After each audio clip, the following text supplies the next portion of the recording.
안녕하세요. 토크닥터 토닥 임유라입니다. 세살 버릇 여든까지 간다. 많이들 알고 계실 텐데요. 어릴 때 습관이 성인이 되어서까지 영향을 끼친다라는 이 속담은 구강 관리에도 해당이 된다고 합니다.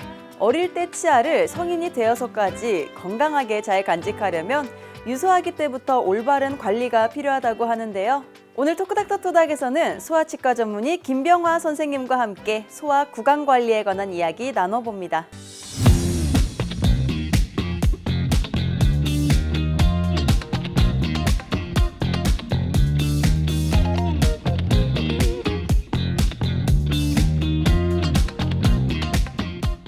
선생님 안녕하세요. 안녕하세요. 네, 오늘은 소아 구강 관리에 대해서 말씀해 주실 텐데요. 일단 유치와 영구치는 어떻게 다른지 제일 먼저 궁금하거든요.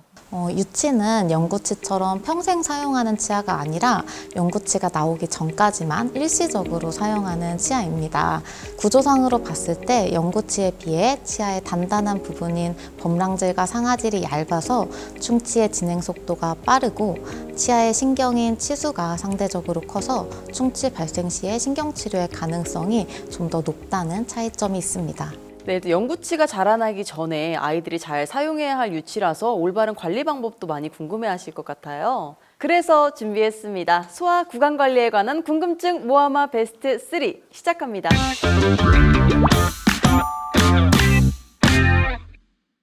네, 첫 번째 궁금증부터 확인해 볼게요. 유치의 충치 치료 꼭 해야 하나요? 이런 궁금증인데요. 저도 궁금해요. 사실 유치는 빠지는 치아잖아요. 그래서 굳이 충치 치료를 해야 하나? 이런 생각을 많이 하실 것 같은데 유치는 충치 치료를 꼭 해야 할까요? 결론부터 말하자면 유치의 충치 치료가 꼭 필요한 경우가 있습니다. 첫 번째는 유치가 빠질 시기까지 아직 한참 남은 경우, 두 번째는 충치로 인해 통증을 호소하는 경우입니다.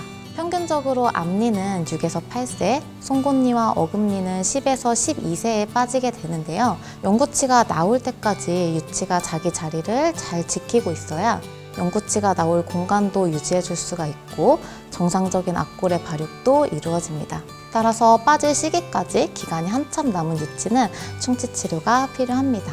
또 충치로 인해 통증을 호소한다는 것은 충치가 매우 깊다는 것을 의미하고요. 깊은 충치는 치아의 신경에 염증을 발생시키고 발생된 염증은 유치 하방에서 자라고 있는 영구치에 범랑질 저형성증과 같은 악영향을 줄 수가 있기 때문에 건강한 영구치를 위해서 유치의 충치 치료가 필요합니다. 네, 그렇다면 그 유치를 잘 관리하기 위해서 아이들도 치과 검진을 받아야 하잖아요. 언제부터 검진을 받아야 하나요? 보통 만 1세 이전에 첫 치과 검진을 할 것을 추천드리고 있는데요. 이 시기에 치과에 가시게 되면 치아가 나고 있는 상태, 입솔질 방법, 수유 방법에 대한 자문, 현재 있을지도 모를 추기 충치에 대한 검사 및 치료, 충치 예방을 위한 불소의 사용 방법 등에 대한 검사와 상담을 받으실 수 있습니다. 네, 그럼 바로 두 번째 궁금증 살펴보겠습니다. 칫솔질은 언제부터 시작하나요? 이런 궁금증인데요. 아이의 첫니가 나오면 바로 칫솔질을 시작해야 하는지 아니면은 아이가 어느 정도 입안을 컨트롤할 수 있을 때 시작해야 되는지도 궁금한데요. 보통 양치는 첫니가 나온 직후부터 시작을 하는 것이 좋은데요. 치아가 나오기 전에는 깨끗한 거즈나 구강 티슈를 사용을 해서 혀나 잇몸에 남아있는 잔살을 제거해 주시는 정도가 좋고, 치아가 나온 후부터는 각 연령에 맞는 유아용 칫솔과 치약을 사용해서 양치해 주시면 됩니다. 네, 그럼 바로 세 번째 궁금증을 살펴볼게요. 어린아이에게 불소 치약을 써도 안전한가요? 이런 궁금증인데요. 주변에 보면 불소 치약을 사용하시는 분들도 계시고 부작용 때문에 많이 또 위험하지 않을까라고 생각하시는 분들도 계세요. 불소 치약을 써도 안전할까요? 첫 치아가 나오게 되면 하루 2회 불소 치약을 사용해서 양치를 해주시는 것이 좋은데요. 이때 무불소나 저불소 치약은 충치 예방 효과가 없고 1000에서 1500ppm의 불소 치약을 사용을 해주셔야 합니다. 36개월 이하에서는 쌀알 크기, 36개월부터 6세까지는 완두콩 한 알 크기 정도를 사용하시면 아이가 섭취해도 안전상 문제가 없다고 알려져 있습니다. 그럼에도 불구하고 불소 치약을 삼키는 것에 대해서 걱정이 좀 되신다면 아이의 유치가 모두 맹출한 30개월부터라도 불소 치약을 사용해 주시는 것이 좋습니다. 선생님, 그리고 요즘에는 그 아이들 충치 예방을 위해서 불소도포를 많이 사용하시더라고요. 근데 불소 치약을 사용하더라도 따로 불소도포가 필요한가요? 네, 치과에서 사용하는 불소 바니쉬는 일반적으로 사용하는 불소 치약에 비해서 불소가 고농도로 함유되어 있습니다.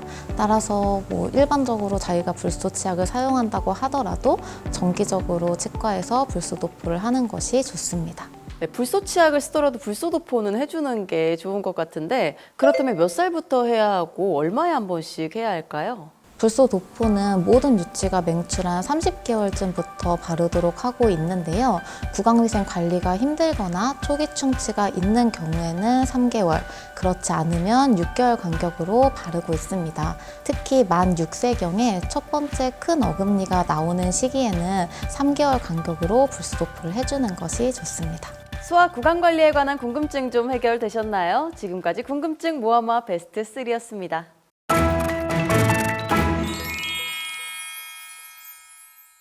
네, 선생님, 아무래도 아이들은 한창 클 때라 간식을 또 자주 먹게 되잖아요. 근데 양치질은 하루에 3번만 하면 되는지 아니면 간식을 먹을 때마다 하면 되는지도 궁금한데요. 네, 원칙적으로는 당연히 간식을 먹을 때마다 하는 것이 좋습니다.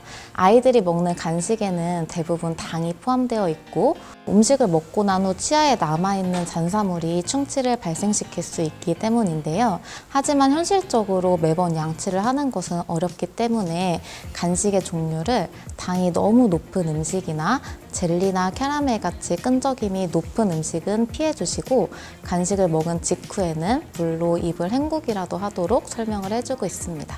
근데 요즘 아이들이 먹는 간식 중에 유행인 간식이 또 하나 있잖아요. 그 설탕물을 붙여서 만든 탕후루가 있는데 탕후루는 먹을 때마다 그럼 양치를 해야겠네요. 충치 발생 위험이 매우 높은 음식이기 때문에 사실은 먹지 않는 게 제일 좋고요. 먹은 직후에 입을 헹구더라도 그 남아있는 설탕물 찌꺼기가 모두 없어질 가능성은 적습니다. 따라서 양치를 매번 해주는 것이 좋을 것 같습니다. 네, 이번에는 환자분들의 실제 사연에서 솔루션을 찾아보는 시간인데요. 선생님께서는 사연을 잘 듣고 진단과 처방을 내려주시면 됩니다. 토닥토닥 솔루션 시작합니다. 네, 첫 번째 사연은 32살 여성분의 사연인데요.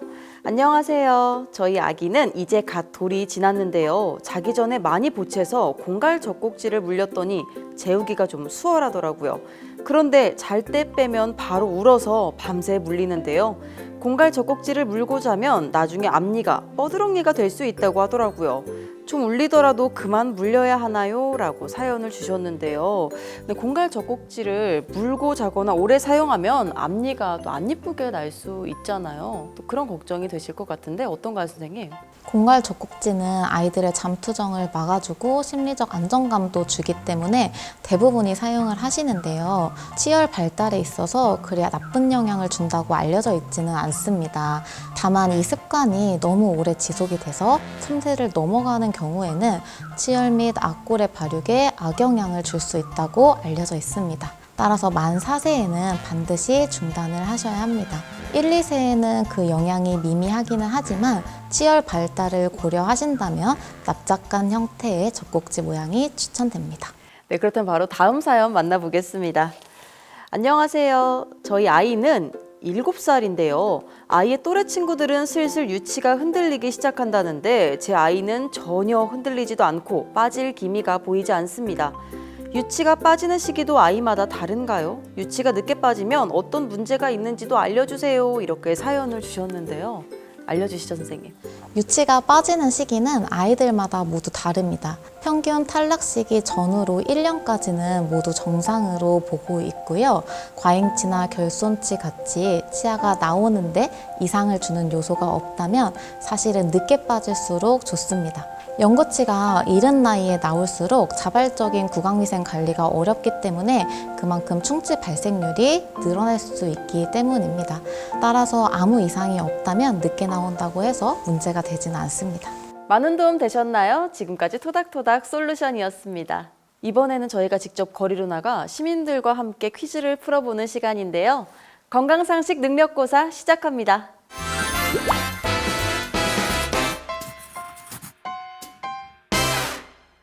네, 선생님 첫 번째 문제 주시죠. 첫 번째 문제입니다. 유치가 가지런하면 영구치도 가지런하다. 그렇다면 O 아니면 X를 선택해 주세요. 네, 우리 시민들은 어떻게 답변을 보내주셨는지 화면으로 만나보시죠. 오, 왜냐하면 한 번 나오면 평생 그것이 갈 것 같기 때문에 제 생각으로는 그럴 것 같습니다. X, 왜냐면 유치가 빠지고 자라는 동안에 잘못된 일이 있으면은 이제 잘못 자랄 수 있을 것 같아서. 네, 또 이렇게 답변을 보내주셨는데요. 저 같은 경우에도 X라고 생각하거든요. 생활 습관에 따라 좀 달라지지 않을까 해서 X라고 생각하는데 정답이 뭔가요? 네, 정답은 X입니다. 영구치는 유치보다 크기가 크기 때문에 유치는 치아 사이사이에 영구치를 위한 공간이 필요합니다. 그런데 이런 유치가 예쁘고 가지런하게 붙어 있다는 것은 추후에 영구치를 위한 공간이 부족하다는 것을 의미하고 영구치가 삐뚤빼뚤하게 나올 가능성이 조금 더 높습니다. 네, 오늘 또 이렇게 새로운 정보 알아가네요. 네, 두 번째 문제 주시죠. 다음 문제입니다. 어린이도 스케일링을 할 수 있다. 그렇다면 O 아니면 X를 선택해 주세요. 네, 한 번 더 그럼 화면으로 정답 만나보겠습니다. O. 어린아이도 구강 청결에 신경 써야 하니까. 저는 X라고 생각합니다. 그 이유는 어린아이도 이가 위험할 수 있다고 생각하기 때문입니다. 네, 이렇게 또 정답을 보내주셨는데요. 저도 X라고 생각하거든요. 아이가 치아가 약하기 때문에 표면이 긁힐 것 같기도 하고 위험하다고 생각이 드는데요. 정답이 뭔가요? 정답은 O입니다. 아이들도 성인과 같이 스케일링을 할 수는 있지만 사실상 어린이들한테는 불필요합니다. 스케일링은 치석을 제거하는 것인데 유치는 치아 사이사이에 공간이 많아서 그리고 아이들은 침 분비량이 많기 때문에 치석이 잘 생기지가 않습니다. 그렇지만 영구치가 하나 둘 맹출하고 아이들의 식습관이 변화하면서 치석이 생길 수 있는데요. 그때는 성인처럼 전체적인 스케일링이 아니라 치석이 생긴 부위만을 스케일링해서 구강위생을 유지할 수 있습니다.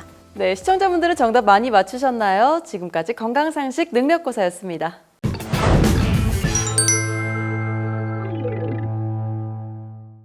네, 선생님 오늘 소아 구강 관리에 대해서 여러 도움 말씀들 주셨는데요. 마지막으로 아이들의 구강 건강을 위해 강조하고 싶으신 점이 있다면 어떤 점이 있을까요? 아이들은 어른들과 달리 스스로 구강 위생을 관리할 수 있는 능력이 부족합니다. 그렇기 때문에 보호자분들의 도움이 반드시 필요한데요. 아이들이 정확한 방법으로 칫솔질을 할 수 있도록 도와주시고 단순히 충치 때문이 아니라 영구치가 정상적으로 교환되고 있는지 좋지 않은 구강 습관이 남아있는지 등을 확인하기 위해 정기적인 치과 검진이 필요하므로 6개월에 한 번은 꼭 치과에 방문해 주시기 바랍니다. 네, 토크닥터토닥 오늘은 김병화 선생님과 함께 소아 구강 관리에 관한 이야기 나눠봤습니다. 다음 시간에도 유익한 의학 정보로 인사드리겠습니다. 함께해 주신 시청자 여러분 고맙습니다.